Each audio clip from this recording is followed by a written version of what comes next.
আসসালামু আলাইকুম রহমতুল্লাহ বারাকাতুহু। আলহামদুলিল্লাহ, আমরা এখন লক্ষ্মীপুর চন্দ্রগঞ্জে আছি, 8 নম্বর ওয়ার্ড।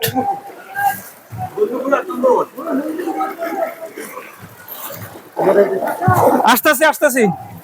দেখেন অবস্থা, আমাদের আমাদের এক ভাইয়ের বাসায় আমরা কিছু সহযোগিতা করতেছি। এই যে বাড়িঘর এইভাবেই তোলানো।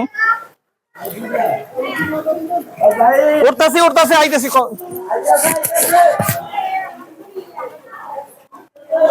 এই হইলো অবস্থা।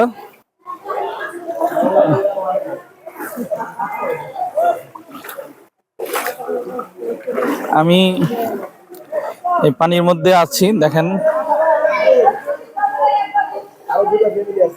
এদিকে আছে, পরে দিন স্যার। এই যে মামুনের অবস্থা দেখছেন, পুরা হাঁটু পর্যন্ত পানি। এই হলো আমাদের এই লক্ষ্মীপুর চন্দ্রগঞ্জের অবস্থা। খুব ভয়াবহ এক পরিস্থিতি, যে পানি পানি, বিল্ডিং পুরা অর্ধেক ডোবা, মানুষের হাহাকার চলতেছে।